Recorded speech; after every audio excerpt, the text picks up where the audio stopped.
I'm just back from a cruise on Royal Caribbean's Liberty of the Seas, a ship that entered service in 2007 and is fast approaching her 20th birthday. She's also just come out of a big refit, with new cabins added, venues changed, the casino expanded, and bright new venues popping up across the ship. I'm a big fan of Royal Caribbean, but when you take an older ship, add more cabins, remove some public spaces, and squeeze in more paid-for venues, does it make the ship better? Or does it start testing your royal loyalty? Let's find out as we give you a full review of our 2 nights on board Liberty of the Seas. Hi, I'm Tom from Cruising with the 4Bs, although this time it was actually the 3Bs. The good lady was busy learning stuff, so the crew for this one was me, Ernest, age 11, Alice, 13. This was a 2-night cruise from Southampton to Le Havre, or as Royal Caribbean like to call it, Paris.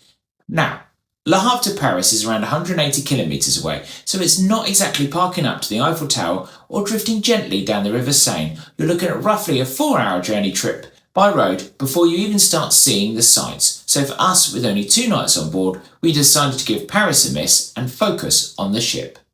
Let's start with Embarkation. We sailed from City Terminal in Southampton. Southampton is the UK's largest cruise port with 5 cruise terminals, and I've always found Royal Caribbean Embarkation from here to be smooth and efficient. And this time, it was no different.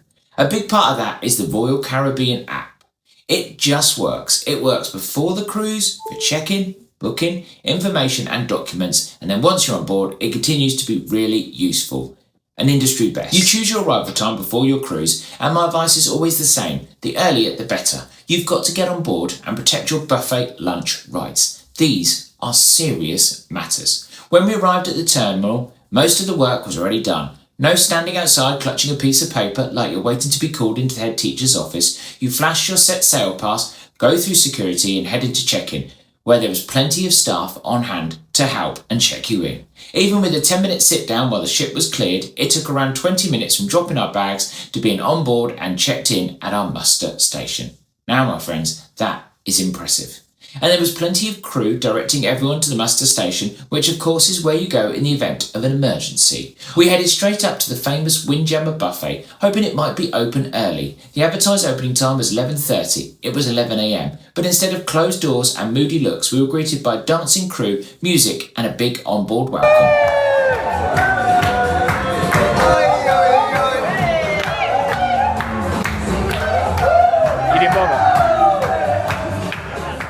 Friendly, lively attitude from the crew continued throughout the cruise. It also followed on from our recent Harmony of the Seas cruise, where we had the same experience. The crew always seemed happy, friendly, knowledgeable, and there were plenty of them around. Now, maybe some are putting it on slightly. They may all deserve BAFTAs, but most generally seemed happy to be working on board, and it really showed. After a mixed lunch, let's say, we'll come back to food later, it was time to tour the spa and kids club, an essential embarkation day activity for any cruise content creator out there.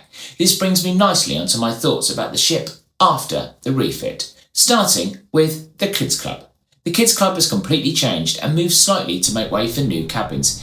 It was bright, roomy and had some nice new touches, including touchscreens and games. It was a nice space, although maybe not quite as impressive and advanced as some competitors, particularly MSC, who do kids club areas very well. Then we moved on to the spa. Well, the tour didn't take too long. It was mainly treatment rooms. The sauna and steam room area had been removed in the refit, and to make way for, well, you guessed it, cabins. And this is a trend we've seen with some Royal Caribbean refits recently. Spa areas, kids club, spaces and meeting rooms are reduced, changed, removed, and more cabins are added. So did that make the ship feel more crowded? Well, firstly, the simple facts are that if you have more cabins and less public spaces, then naturally there is more pressure on the ship. And yes, at times Liberty did feel crowded. The pool deck on the second day was busy. The Royal Promenade could feel packed, especially during peak times. But, and this is a big but, this was a 2-night cruise. I've done a few 2-night cruises now, and whatever cruise line you're on, they always feel lively crowded at times. You get large groups, celebrations, hen do's, stag do's, and fewer people getting off in port. Everyone is trying to cram a whole holiday into 48 hours. So I'd really like to try Liberty on a longer cruise to get a better feel for how much the extra cabins have changed the onboard experiences. Did the crowds affect the lifts and general flow? Not really. Did they affect the bar service? Not really. The bars were busy, as you would expect, with hen do's and stag do's. But I didn't experience long waits. The bar staff were welcoming, quick, and very good at serving several people at once. In busy places, at busy times, pop-up bars appeared around the ship, which really helps. For this cruise, we opted for the refreshment package, and it worked well for us. It included soda, Coke, Fanta, bottled water, for Alice, Red Bull, specialty coffees and mocktails. A perk I really liked was the 0% beer that was also included in the package. I had a couple of, real beers each evening, and one nice Crown and Anchor Society perk is that even as a lowly gold member, I still had 2 automatic 50% off beer vouchers. I say cheers to that. One little bit of real penny pinching though is that the refill cups are now chargeable unless they're included in your package, which is the soda package. Around $5.99 is added to your account once you purchase one. Is $5.99 a huge amount? No, but it does feel like one of those little disappearing perks and just a tiny bit of a money grab. What do you think? Look out for the discounts on the refreshment package. We paid just over £20 per person per day, and for us, yes, it was worth it. So what about the rest of the refit? The lime and coconut bars look bright, colourful and very holiday-ish. Is holiday-ish a word? Well, it is now. Bright and colourful is how I describe the pool area, and I really liked it. Too many ships these days look like floating IKEAs, very tasteful, very beige, and slightly like you're about to buy a wardrobe called Sven. Liberty has gone for colour, and I'm here for it. Are you? El Loco Fresh is a great complimentary food option around the pool deck, and Azumi Teppanyaki will be a popular choice. I love a bachi experience, although sadly I didn't get to try it on this cruise. Just too short. Another big trend with Royal is expanded casinos. We saw it on Harmony and now again here on Liberty. Royal will be doing this for 3 reasons. 1, casinos make money. Quite obvious. 2, clearly guest feedback suggests people want them. And 3, they are popular and they're used. I can't argue with that. But as someone who doesn't really use casinos, it is a shame to see them expanding so much. At what point do we end up with a whole deck just called Casino of the Seas? Other areas that have been expanded or added included a bigger shore excursion desk, a larger art gallery, and the addition of Starbucks. Alice absolutely loved the Starbucks addition. My pocket didn't. And judging by the queues, so did a lot of other people. But these changes have come at a cost. On Air, which was mainly used for karaoke and quizzes, has gone, along with other lounge spaces. And this is where I do have a small concern. I fully understand that people want Starbucks, specialty restaurants, art galleries, casino space, and paid experiences. They make money for Royal, and people clearly use them. But I hope it doesn't go too far. Cruise ships still need those flexible, fun, included spaces where people gather, sing badly, take part in quizzes, and generally make fools of themselves. Basically, spaces designed for people like me. Other areas I really liked on Liberty included Olive or Twist at the top of the ship. By day it gives you stunning views out across the ship and sea, and by night it turns into more of a nightclub. I love ships that still have high-up lounges and nightclubs. It feels properly cruise ship. It's also nice to have at least one small adults only area for a few hours in the evening. The Royal Promenade is a great feature on all our Caribbean ships, and Liberty is no different, although I did wonder whether areas like the Cupcake Shop could be better used. The main dining room looked classic Royal Caribbean, loved it, and overall the ship flowed well. One thing I will say is the older Royal ships can feel a little bit dark inside places, do you agree? But the good thing with older ships is they still feel like ships rather than floating flats. One of the greatest areas on board is the wraparound promenade deck, which leads to the fantastic Deck 5 helicopter pad. It's a brilliant place for sailorways, sea days, a quiet stroll, or doing your best Titanic impression while your children walk away pretending they're not related to you. Here, now, onto the cabin. Did the cabins change in the refit? Like many cruise line, cabins generally don't get fully changed unless things need replacing, such as carpets, fabrics, or fixtures. We originally booked an inside cabin, but I fell into the trap of bidding for a balcony cabin and then completely forgetting about it. A week before the cruise, the email arrived. Congratulations! You've won your royal upbid. I'll give you a translation. We have taken £250 of your finest pennies. Good luck explaining that to the wife. So remember, when you put in a bid, it's priced for 2 people, no matter who's in the cabin, whether there's a 1, 2, 3 or 4. And once you win, you can't take it back. You've got it. Congratulations. An inside cabin would have been absolutely fine for a 2-night cruise, but we embraced the balcony cabin. We were given an aft balcony cabin, which we usually love. This one was slightly different, with a strange covering at the back and a kind of no man's land area behind the balcony. It still offered good views though, and we also gave us a chance to marvel at the suite next door, which had a rather marvellous hot tub on the balcony. Another unusual feature was the sleeping arrangements. We had a king-size bed with a Pullman bed directly above it. Naturally, much debate began between the kids over who would get the top bunk. Neither wanted it. At one point, I even offered to go up there.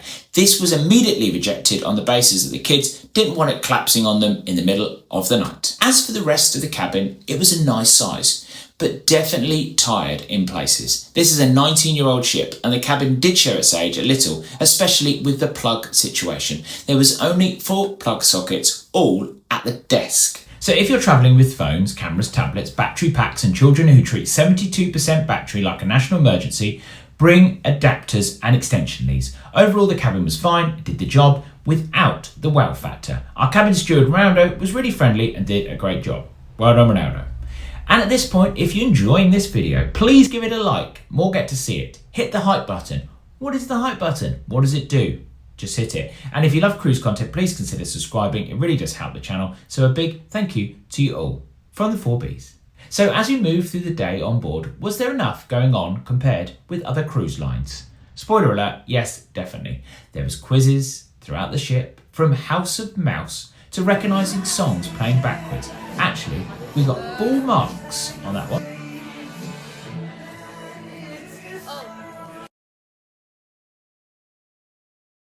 Bar competition, there was crazy golf, football and plenty of activities across the day. The entertainment staff were friendly, although I never really saw the cruise director. Didn't even know her name or his name. It was a shame because as on Harmony a few weeks earlier, you couldn't miss the cruise director. Life and soul of the party was everywhere.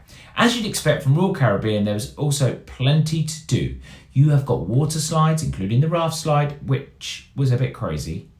You've got the flow rider, which I still haven't done because I enjoy having skiing on my knees. There's mini golf, ice skating sessions, pools, sports court, activities and more. It's a fun ship and perfect for my 11 and 13-year-old and also a 45-year-old. And importantly, a lot of this is still included, which is great. Hopefully that continues long into the future. In the refit, the Royal Escape Room was also added. I didn't get a chance to step inside, but let me know, does an escape room at sea interest you? By the evening, were we entertained? Spoiler alert, on the whole, yes. Studio B, the ice rink on board, is a place for fantastic ice shows. The first we watched was a country and western themed show. It was excellent, especially seeing the skaters' expertise on such a small rink. Yeehaw! Night 1 was also the Wild Boys, a group dedicated to music of the 80s. These gentlemen had a show nailed down. Imagine it's the same songs, graphics, patter and jokes every night, but as a first-time watcher, I absolutely loved it. Great musicians, good humour and brilliant stage presence. Night 2 in the impressive theatre was the Broadway production show Saturday Night Fever. Or as it gets stuck in your head, Night Fever, Night Fever. It was a wonderful show and a very well executed, with a talented leading lady and leading gentleman. They were really good. I love that Royal Caribbean still has a proper production shows, but I sometimes forget these are proper shows, up to 90 minutes long. Wow. For me and Alice, that was fine. We loved the show. Ernest, however, managed to fit in 3 football World Cup score updates and 2 toilet visits. It was a shame to see people leaving around the 45-minute to an hour mark. I don't think this reflects badly on the cast at all. I think just some passengers are used to more condensed 45-minute cruise shows. Maybe Royal could offer 2 versions, the full version one night and a condensed, more singy version another night. MSC did something similar with Dirty Dancing on Virtuosa, and I must say it worked really well. Around the ship there was plenty of live music, singers and bands in different bars. From a gentleman belting out Oasis classics to the stag and hen parties in the British pub to more laid-back piano sounds and a house band in the Star Lounge. The Star Lounge also hosted game shows. These were fun enough, but in my opinion they felt, do you know what, a little bit dated. Maybe they could embrace a bit more modern tech with answer pads or app-based games like you see on some other lines now. There was also a British party on the Royal Promenade which was okay, but it didn't quite hit the heights of the parties we experienced on Harmony. Right then, Tom, tell us about the food. I will do. Breakfast in the Windjammer was plentiful, with donuts being the highlight. There was a good mix of naughty and healthy options, although obviously I conducted most of my research in the donut department.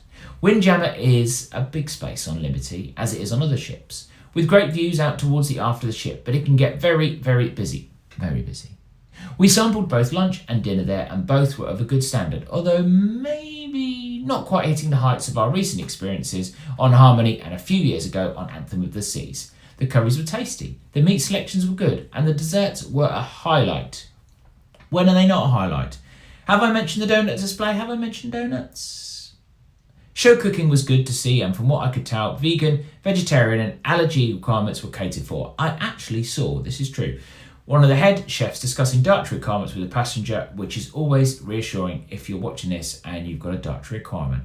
Areas for improvement: some of the bread could have been a bit fresher, that hot dog was a bit stale, and some of the dishes could have been hotter, but these were the exceptions rather than the rule. Lunch options include alfresco fresh, which is a great addition around the pool deck. Ernest was a particular fan, he loved it. For all day dining you've also got Cafe Promenade and Sorrento's for pizza. Standard Royal Caribbean fare, but enjoyable, and it hits the spot. It was also good to see Royal offering brunch in the main dining room. This has become more common across cruise lines, especially on sea days, and it suits us perfectly. Does it you? We love a brunch. Fair play to Royal for offering it on a port day too, clearly recognising that plenty of people were staying on board. The brunch itself was tasty and fresh, although the service was friendly but a tad slow. We seemed to get a table where the server disappeared into the Bermuda Triangle. Unfortunately, we didn't get to sample the main dining room for dinner. Our table was booked for 5:15, which is far, far, far too early. That was a shame because we loved the main dining room on Harmony in May. Normally you can request a change on embarkation day at the restaurant. We just never got round to it and were too busy. We did try one speciality restaurant, while speciality restaurant in quotation marks, Johnny Rockets. This is a Royal Caribbean's burger diner on board.